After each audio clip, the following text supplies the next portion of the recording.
Welcome to this Thursday session of Delaware Mini Medical School summer session. Want to just remind everybody that all the hospitals in Delaware, for the most part, have joined in this, and we are appreciative to all of them. So that's Bayhealth, BB Healthcare, Christianacare, Nemours Children's Health, and Tidal Health.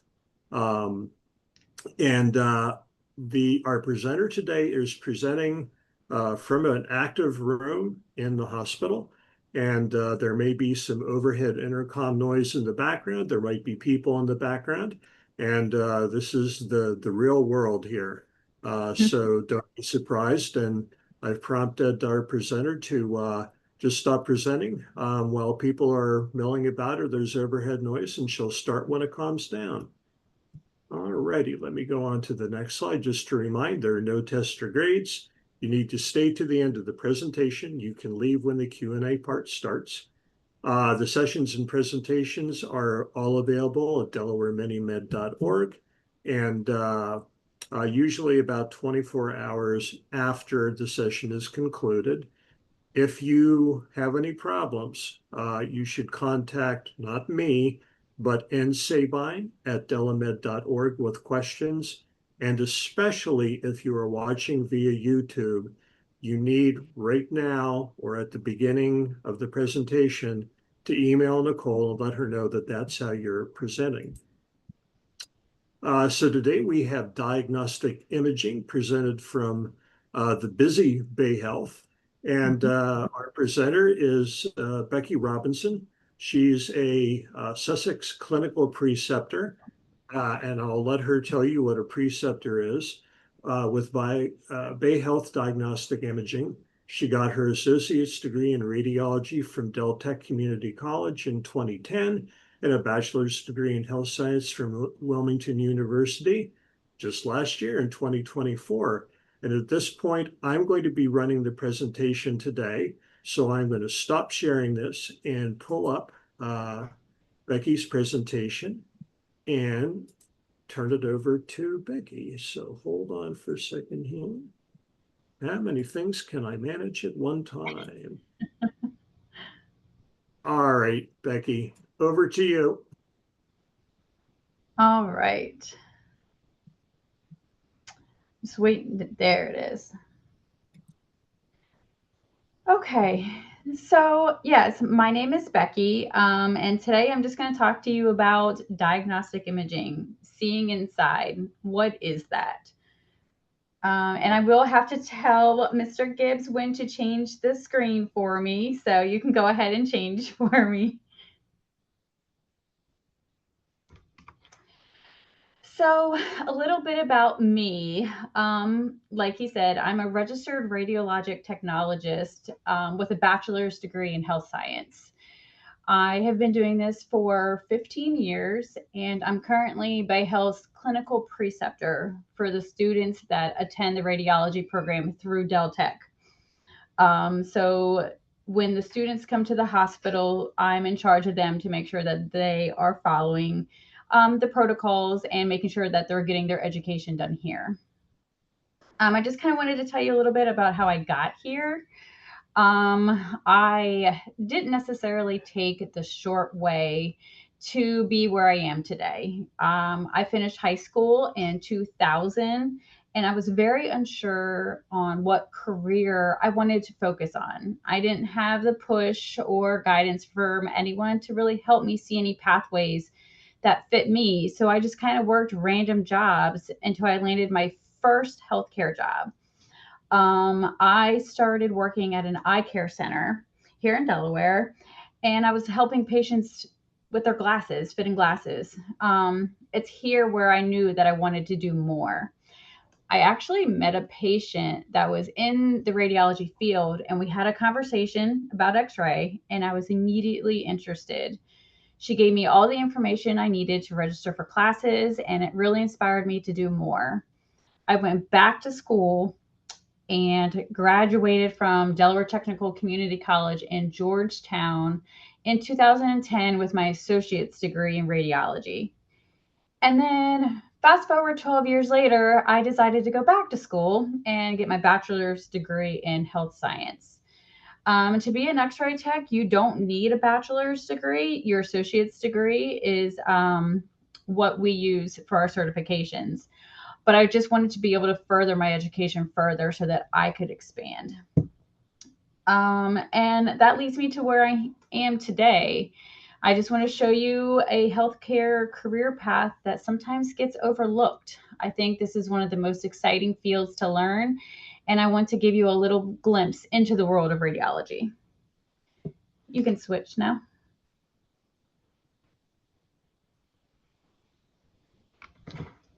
Okay. So first things first is X-ray school. What to expect to learn while you're in X-ray school. Um, you are going to learn the physics of radiation and how it works, how to position patients correctly so you get images that come out clear in diagnostic. You're going to learn how to identify anatomy on all images, how to operate equipment safely, how to recognize pathology, how to communicate and provide safe patient care, and how to protect yourself and others from unnecessary radiation. You're going to get hands-on clinical experience rotating at the different hospitals throughout the state. One of the biggest things that students realize when they get into the program is that they need to learn how to use time management. The radiology program is very demanding. It's 40 hours a week between school and clinic, but at the end, it's very rewarding. You can switch.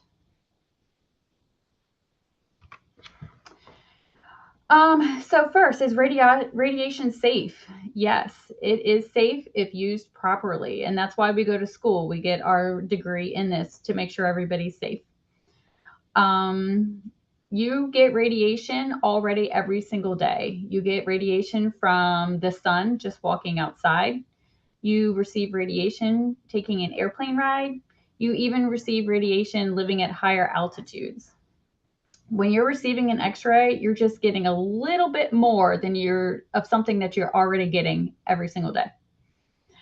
It is, as radiologic technologists, it is our job to reassure the patient that the procedure is safe to have.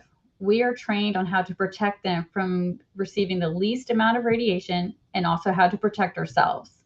Sometimes we may have to explain that the benefit is greater than the risk. We use a guideline called a LARA, which is as low as reasonably possible or achievable, to make sure that we're getting diagnostic images while giving the patient the least amount of radiation. Lead aprons are given to us as technologists and also patients that are childbearing ages. So between the ages of 12 and 55, we're going to cover anything that we need to cover. You can go ahead and switch.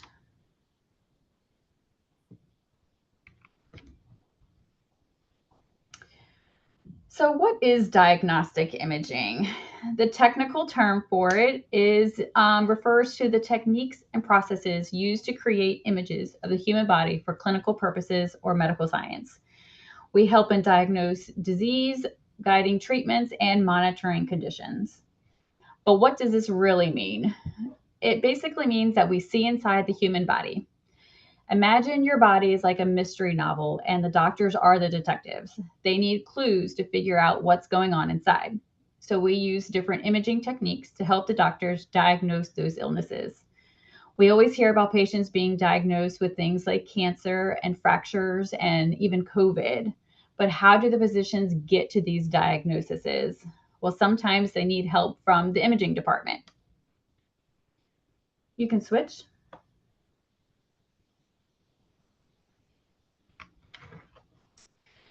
There is different types of studies that the doctor could request. So inside of diagnostic imaging is not only X-ray, there's CAT scan, MRI, ultrasound, and nuclear medicine.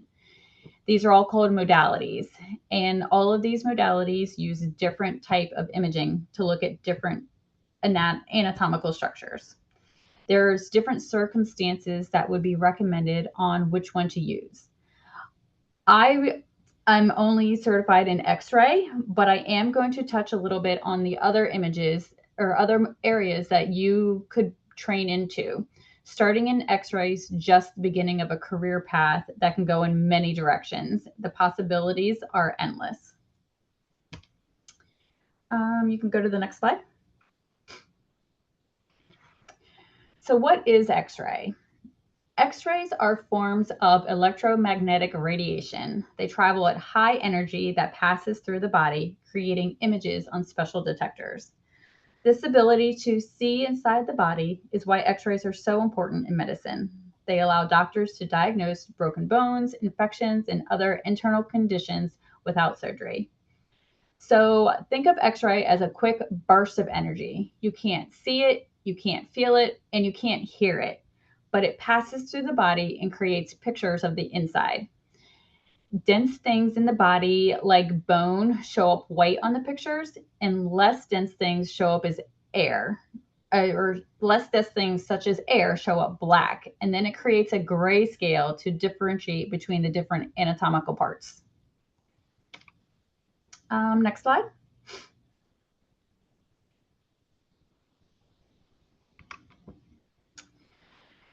So in x-ray, we can x-ray all types of different patients. We x-ray outpatients, inpatients, emergency room patients, adults, children, babies, infants. Some are more challenging than others, but as trained technologists, we always provide quality images. This picture is an example of what a typical x-ray room would look like. We have an x-ray table, and we have an x-ray tube, and then we stand behind a wall that's called the control area. We never stay in the room during an exposure. We always stand behind the control panel because we do x-rays all day long, so we limit our own exposure by standing behind the wall. The walls in an x-ray room are made out of lead, and x-rays cannot travel through lead, so we're always protected behind there. Next slide.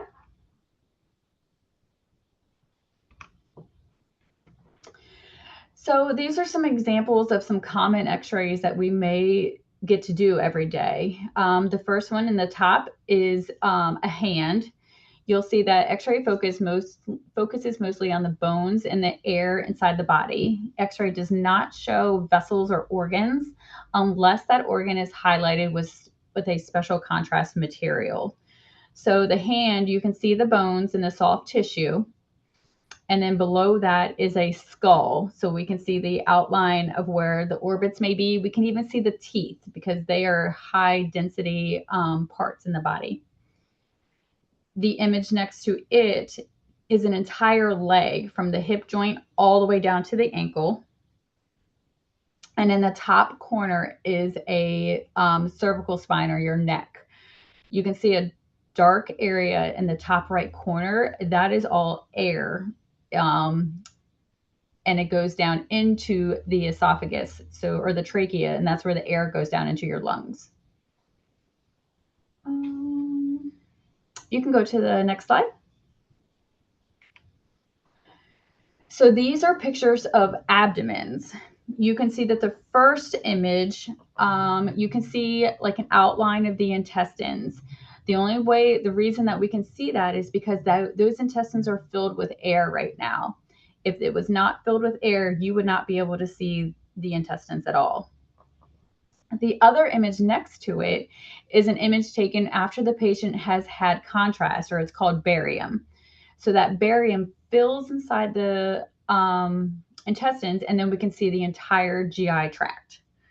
So you can see the difference between the two, having the contrast and no contrast. Next slide. Another fun aspect of x-ray is that we get to be a part of so many cases throughout the hospital.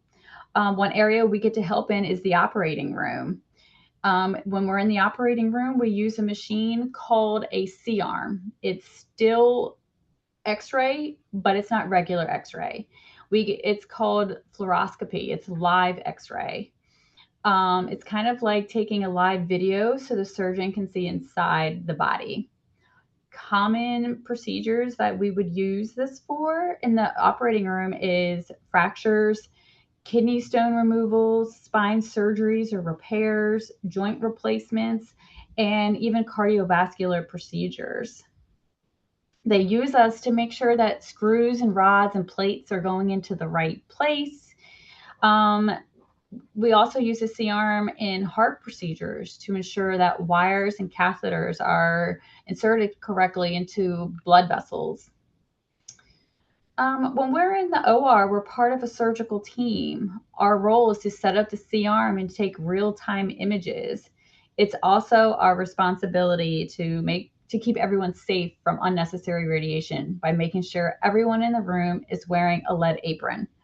Remember that X-rays can't travel through lead. So everybody in the operating room is going to be covered in a lead apron to protect ourselves from the excessive radiation that could be used. Next slide.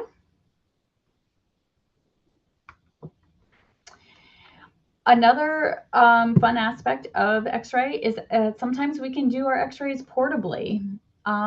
Sometimes we would need to do them portably is because the patient may be too sick to come down to the department, or if the patient is on some sort of isolation precaution, they have something that is contagious, they can't leave their room, or emergent situations.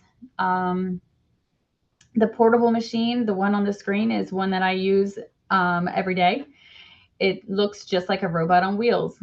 We can take it anywhere in the hospital that's needed, such as ICU, surgical recovery rooms, and the emergency department. Working in an emergency department, we are a part of the initial trauma team at the hospital. So when critical patients arrive by ambulance, we are already there with our portable X-ray machine ready to go. Another advantage of the portable is that it reduces the spread of infection. Let's say someone has COVID. Instead of risking spreading the infection throughout the hospital by bringing the patient down to the department, we can take the X-ray right into the room. And with us wearing proper precautions, it's safe, smart, and efficient. So if we go into a room, we're going to protect ourselves. We're wearing the proper attire. You can go to the next slide. So X-ray is the beginning part of diagnostic imaging, and then it spreads. One of those modalities that it can go to is CAT scan. CAT scan, or computed axial tomography, also uses radiation to produce images of the human body. However, they are more detailed cross-sectional images. We can use CAT scan to check for strokes, bleeding, head injuries. They use it in trauma situations to look for internal bleeding after accidents. Chest and abdomen scans they use to check for infections, clots, or cancer. So with CAT scan, imagine taking lots of x-rays of the same body part at different angles, then using a computer to put them all together like a 3D puzzle. That's what a CAT scan does. The patient lays on a table that slowly moves through a donut-shaped machine. And then inside the machine, an X-ray tube spins rapidly around the body, taking hundreds of images in seconds. The computer then combines all of those images to make those 3D images of bones, organs, and blood vessels. Next slide. This is an example of what a CT scan would look like. So these images show slices of a chest CAT scan, kind of like slicing a loaf of bread to look inside. CAT scans like this one can help doctors find problems and plan treatments quickly and accurately. Again, CAT scan is not my area of specialty, but this is a chest CAT scan. And what it does is it kind of looks like you're looking from the top of the patient down through the body. And it takes different slices so they can see organs and vessels on a much deeper level. Next slide. Another area in diagnostic imaging is MRI. MRI is magnetic resonance imaging. It creates clear images of the structures of the body using a large magnet, and there's no radiation in MRI. It's typically used to look at non-bony parts of the body. MRI is usually the modality of choice for patients that may need frequent imaging to reduce the amount of radiation the patient is exposed to. So similar to CAT scan, the patient is going to lay on a table that slowly slides into another donut-shaped machine. Except MRI uses a powerful magnetic field that bounces off the body's atoms. The computer then takes those images and turns them into 3D images. Next slide. So this is a detailed scan of the body. This is an MRI scan of the body. You can see soft tissues, joints, muscles, and organs clearly.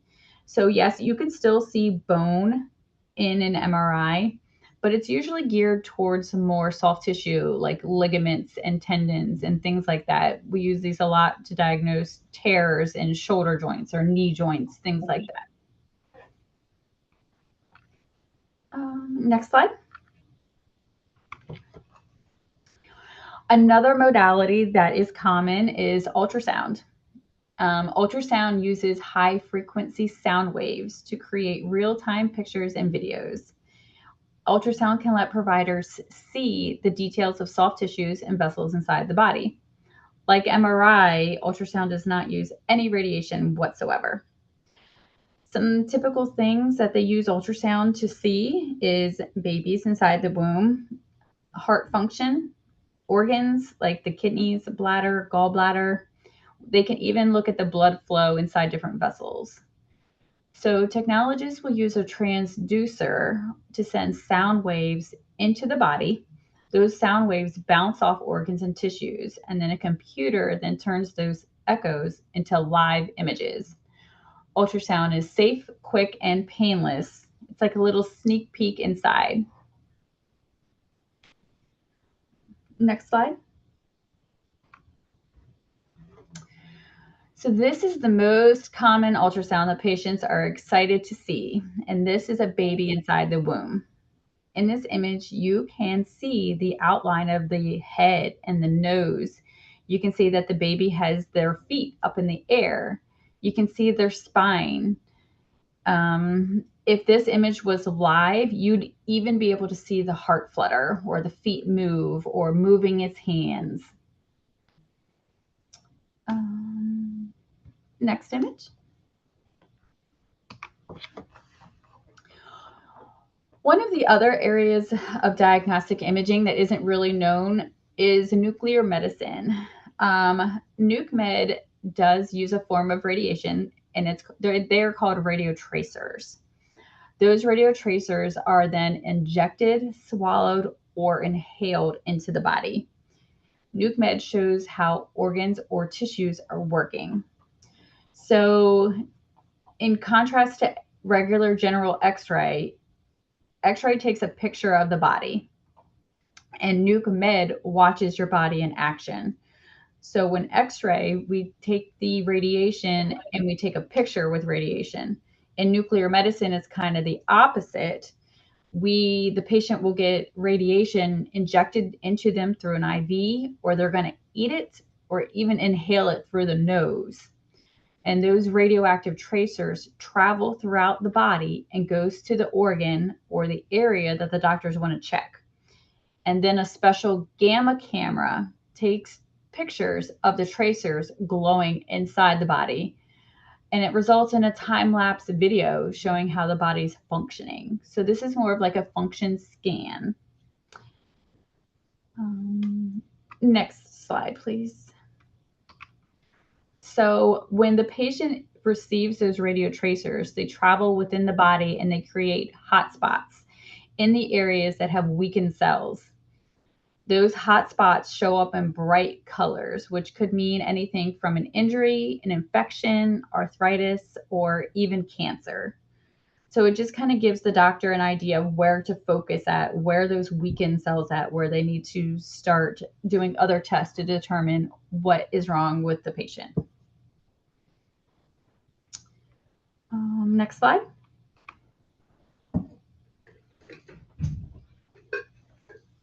So what can we see? Now that we've learned about the different types of imaging, let's actually see what kind of illnesses and injuries we can help diagnose. Next slide. So this would be a typical normal chest x-ray.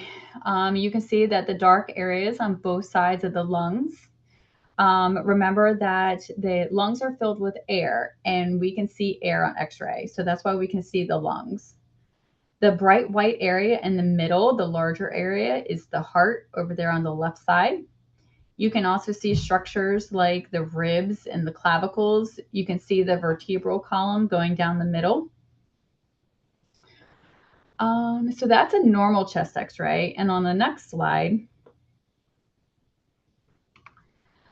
this is a chest x-ray of a patient that has COVID.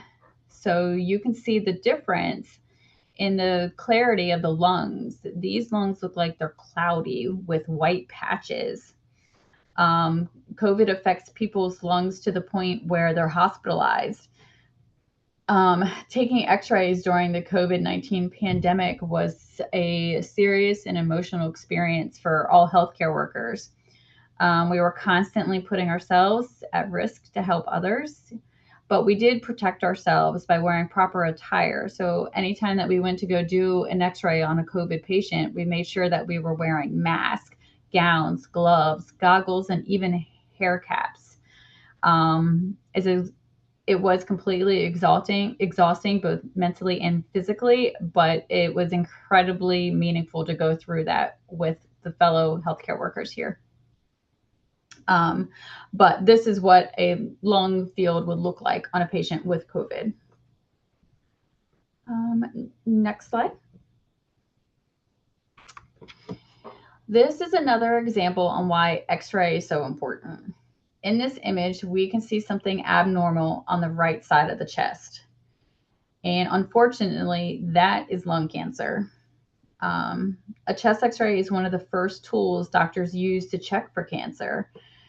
If lung cancer is found early enough, there are treatment options and a better chance of survival. And this is exactly why X-rays are an important part of early detection. Unfortunately, this happens quite a bit. You'll have a patient come in for a routine chest X-ray. They're just not feeling well, and we see something abnormal like this. So again, an important tool for diagnosing cancer is by having an X-ray done. Next slide, please. Not only can we see lung cancer, but we can also see bone cancer. So when you look at a normal bone on X-ray, it usually appears solid and smooth. If sometimes the cancer can spread or even starts in the bone, and they're called bone lesions. So you can see on the knee, on the top corner there, some abnormalities. It's not normal. On the top one, it looks like there's a black air-filled pocket. And then on the one next to it, that pocket is now a white lesion. That is bone cancer. On the skull below it, you'll see dark black circles. Again, those are all bone lesions where the radiation was not absorbed. And then the hand X-ray on the side is also an example of bone lesions. It's not smooth, it's not solid. There is holes throughout the bone. So we can see cancer pretty much throughout the body when it's on bones or in a lung, air-filled lung. Next slide. And sometimes we can cause our own illnesses. This is what vaping can do to your lungs. When you vape, you inhale toxins that damage the lungs. It leads to breathing trouble, chest pain, or even hospitalization. Once the lungs are scarred, they may not heal completely. So while vaping may seem harmless, it can cause real visible damage to your lungs. You'll see that these lungs look like they have a white film across them. That's all the scarring from a patient that used excessive vaping. Uh, um, Next slide. One of my favorite parts of the job is seeing the initial injury and then following up with the patient to see the progress throughout their whole journey. This is an example of a patient coming into the emergency room department with an ankle injury, whether they fell or twisted or car accident. You can see on the very first image that that ankle looks to be in pieces. It looks like it's dislocated. There's a couple different pieces to it. So part of being part of that initial trauma team, we are in the emergency room with our portable, and that's the image that we get. That patient then needs to go to surgery to get that fixed.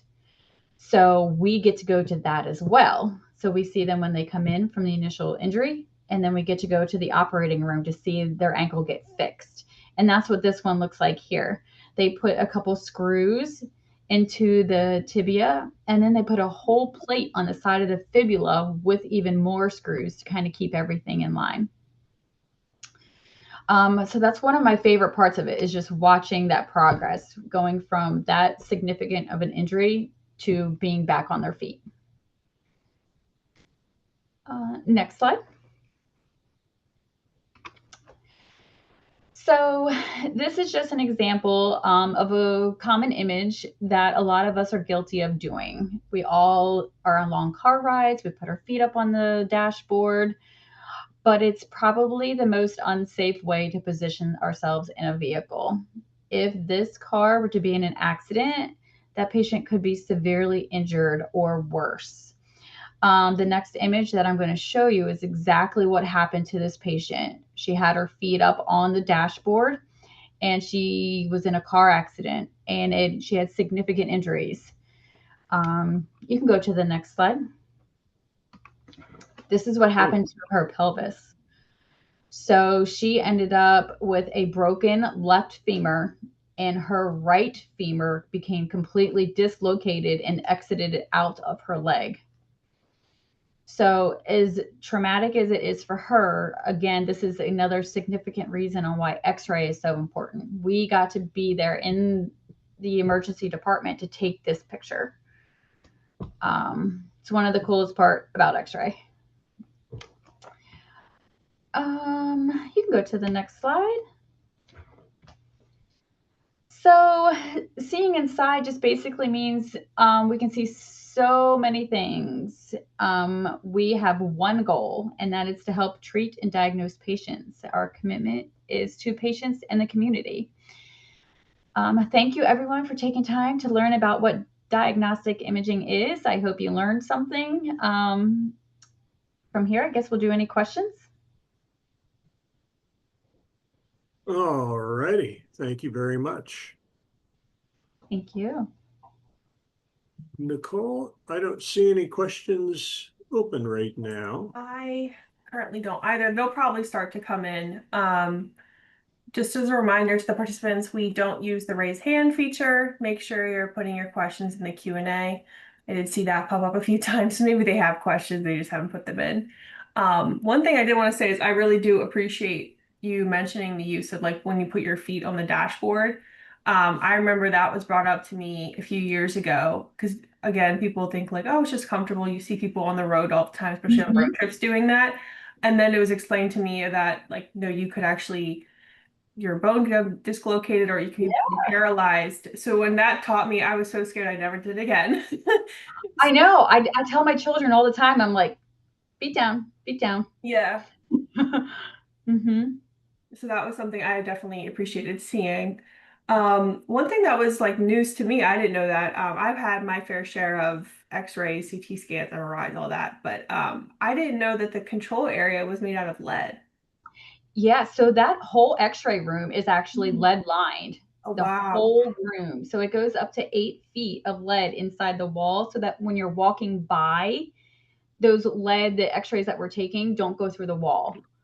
Okay, So yeah, it's I mean, it all makes lead. sense. It Yeah. never clicked. Mhm. So then I guess because I know there's also now in like older houses, they have the issue of like you have lead painted walls. So do you have to Yeah. avoid like touching them or or is there a barrier between where the lead is and then There's definitely a barrier in between okay. the two. And we also wear, as technologists, we wear it's called a dosimeter to make sure that we're not being exposed ourselves. And this gets checked monthly for us. Oh, okay. Yeah, definitely Hmm. good to oh, we do have questions that just popped up now. Okay. Um, okay, so the first question that I saw was, does radiology cause any physical pain over time or any discomfort? So I guess whether it's the provider or maybe the patient, if they're having repeated radiology scans. So there is no documented studies of radiation having long-term effects. When radiation was discovered many, many years ago, that's when they discovered that radiation in one area for a long time can destroy cells. But that's what radiation therapy does for cancer. That's what they use. So they go in and they have a special X-ray camera that focuses in on those bad cells, and they just put so much radiation on it that it destroys it. And that's what radiation therapy does. So the amount that we use in x-ray is so minimal, you get more going outside than you will getting a chest x-ray. And then as far as the actual equipment, there was a Mhm. question about how often does that have to be upgraded, the machines and the equipment for x-rays, MRIs, all that stuff. Yeah. So our equipment is monitored quarterly.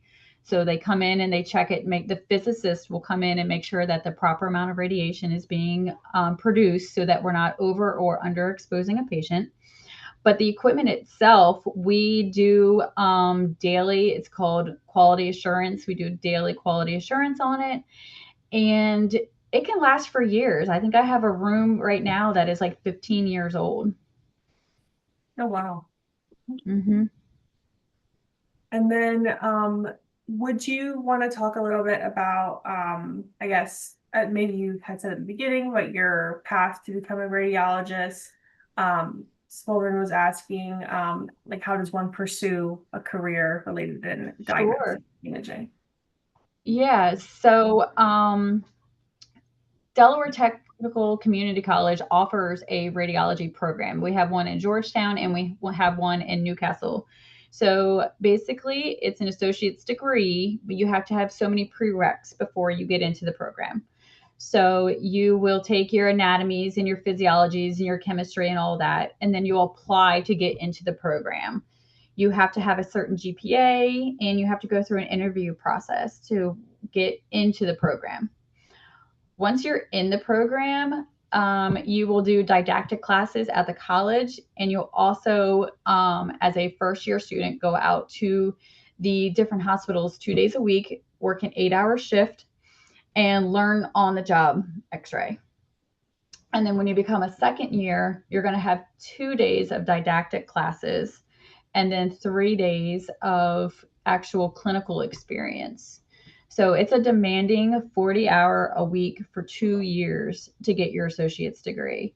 That's the biggest thing that I think is the holdup with students is that they don't realize of how much time and effort you have to put into the program. Um, you have to want this. You have to study and just participate in everything that you can. But it's a demanding 2 years. Right. No, I mean, I think it's good to be upfront with people about how much work it is, Yeah. so they one know that they're getting into, but then two also know it's what they want to do. Right. Yeah. Yeah. Yeah. Hmm. We have another question from Jennifer. What are other ways that can make organs visible in an X-ray? I think maybe she's referring to how there was air in the lungs, and that's maybe why you Hmm. can see it. So I'm assuming that's what she's referring to.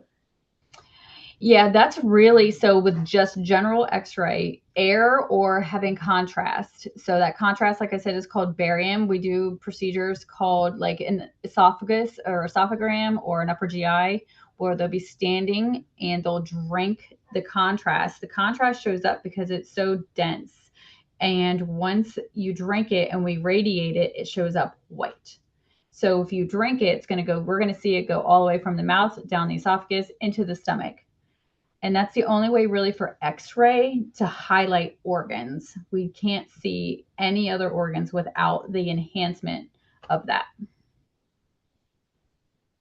Really cool. So is there certain organs that like you can't put the barium in, or is it for most? Yeah, yeah, it's really for the GI tract. We're not going to Okay. you don't want to put barium like in the lung field or anything like that. We can do like tube checks if a patient has,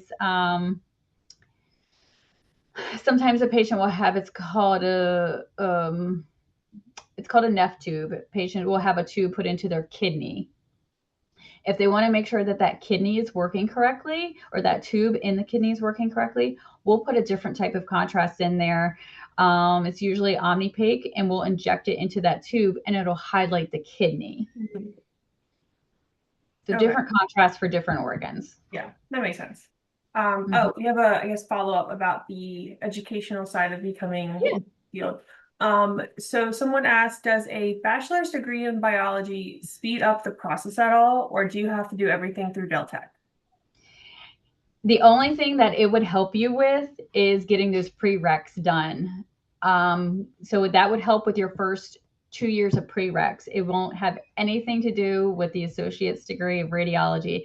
They have their own physics classes that they teach. They teach physics and they teach positioning and procedures and things like that. It's not relatable to anything, unfortunately. And then I guess now we're going back to X-rays. Okay. Do dentists use similar technology as radiologists in the hospital? They do actually, but their dosing, the amount of X-ray that they use is so much less than what we would use in a typical X-ray here at the hospital, because they're only focusing on the teeth. Their cameras are much smaller. The amount of radiation, like I said, is much less. Even when I go to the dentist, I'm always looking, making sure everyone has their lead on, but yes, it's very similar radiation.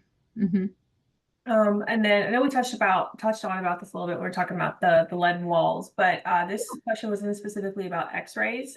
Is there any risk associated with them?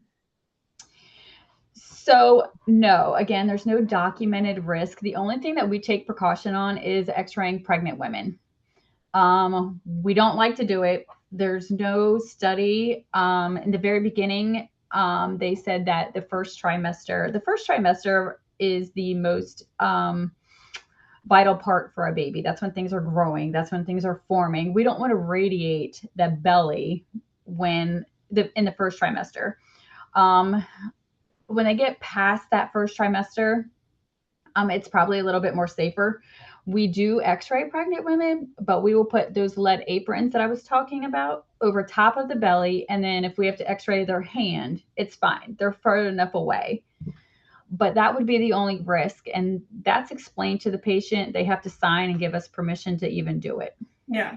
No, that definitely makes sense, because even for me when I was younger, they're like, is there any chance you could be pregnant? And I'm like, not that I'm aware of. So yeah, we will ask every woman between 12 and 55 if there's any chance of pregnancy. Yep. Oh, and then this is a question about MRI. So how does a MRI work if a patient has a metal in the body? So like an iron knee or a pacemaker? How does that work? Yeah. So the MRI, usually the implants, if they have spine surgery or things like that, those are made out of a special metal material that is safe for MRI. As far as pacemakers, they can use them. The only thing that the MRI will affect with the pacemaker is they have a company that comes in and actually turns the pacemaker off. They leave it inside them, but they turn it off because the magnetic field actually messes up their transmission. So they can still have an MRI. It just has to be turned off. And then, here's a fun question. What's the most interesting patient you've had? Or I guess interesting case? Oh gosh, there's so many. Um, okay, so one of the fun ones. Okay, we were talking about the dentist, right? So I had a patient that was at the dentist, and the dentist dropped a piece of his tool down the patient's throat, and he Oh swallowed no. it. Oh, Yeah. So he was okay, but he had to come to the X-ray department, and every 3 days was getting another X-ray to make sure that that piece that they dropped actually passed, and he actually relieved it himself. oh my. I Yep. hope I didn't have to pay for the services from the dentist.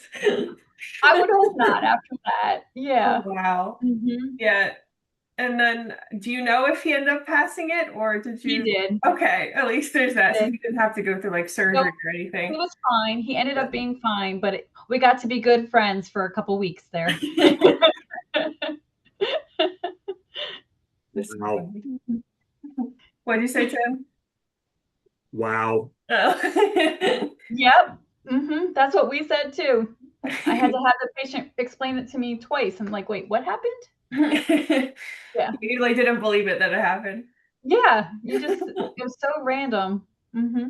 Oh, and then kind of on this same like wavelength, this person not about maybe the most interesting, but what is the most common injury or thing that you see among your patients? The most common x-ray that we do is a chest x-ray. Okay. That is the most common x-ray that we do. Um, we do, and it depends on where you're working. If you're working in the ER, in the emergency department, you're doing all types of extremities from people falling or injuries or things like that. Outpatients, it's a lot of chest x-rays.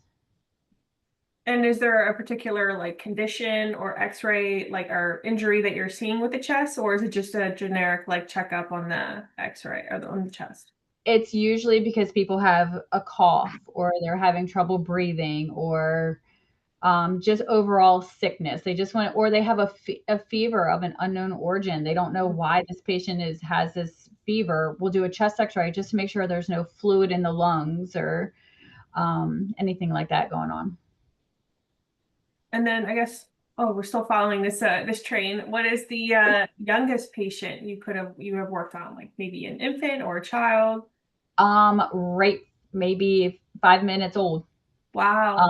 Yeah. So unfortunately, sometimes babies are born and they're not doing well. They'll be having trouble breathing. That's the biggest thing. They're having trouble breathing. So we'll go up and we'll do a chest x-ray on a baby just born, just to Oh check wow. and yeah, look at their lung fields and make sure that they are actually breathing okay. And do you use the same machines or is there a specialized? Because I think I've seen some videos where there's like baby in this like plastic glass type of cage with their hands up, and that's how the x-rays are taken. Yes. So the newborn babies cannot go in there. They Right. have to be able to hold their head up to go in there. So Yeah. when we go do the newborns, I take the portable machine, Okay. and we just use a different um, eh, technique. I use a lower amount of radiation so that the baby's not exposed to as the babies don't need as much as what you and I would need. Mhm. But yes, that machine that you're Yeah. calling with the baby up there, that's called a pigastat. Okay. And I love it. Yeah, they're so cute. I will put any size child in there to hold them still. If they had a big enough one for adults, I would put adults in it too. Um, but it holds them completely still, exactly where I need them, without having a parent have to hold the patient or me have to hold the patient. I can put them in this little tube and get exactly what I need at that time.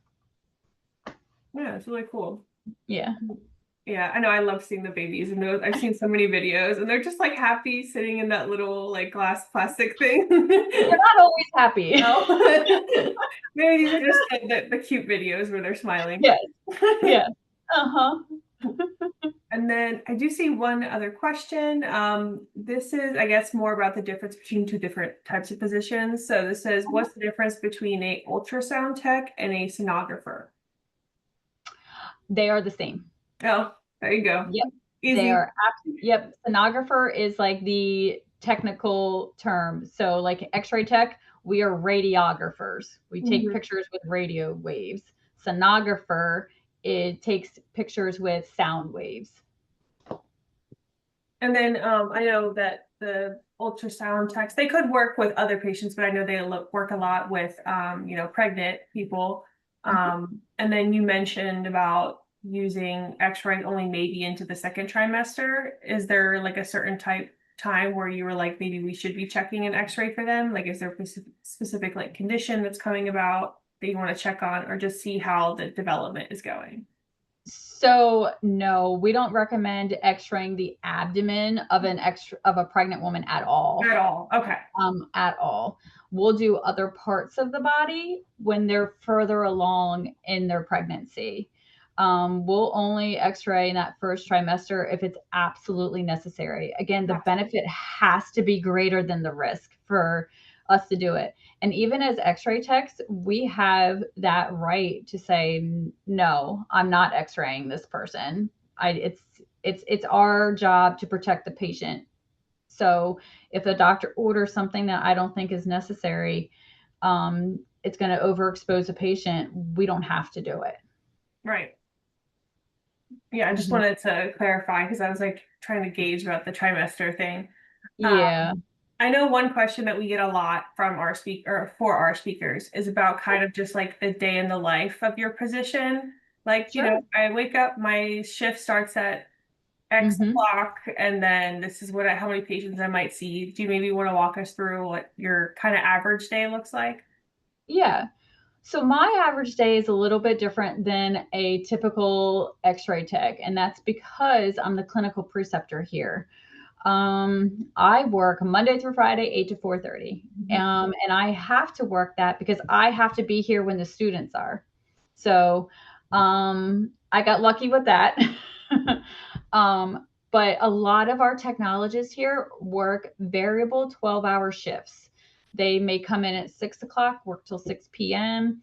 They may come in 11 a.m. and leave at 11 p.m. Everybody else just kind of rotates and floats throughout those. But for me, I'm the only one here on a consistent level. We'll probably I work in between the outpatients, inpatients, patients that are hospitalized, and patients that come through the emergency department. So we may see 20 patients one day, we may see 100 patients the next day. I think even this morning, before I came to do this, we have already done 25, 30 patients this morning. Oh, wow. Between all the areas, the ER, outpatients, inpatients.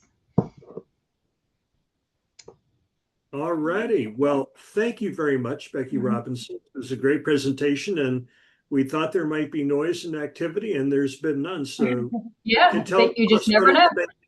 they can take a breath now, and we appreciate the quiet. Yeah. All right. So next week, folk, we have a presentation from Nemours Children's Health on child life. Until then, I understand we're going to get some storms and some rain. Be safe. We'll see you next week. Take care. Bye-bye. Thank you. Thank you.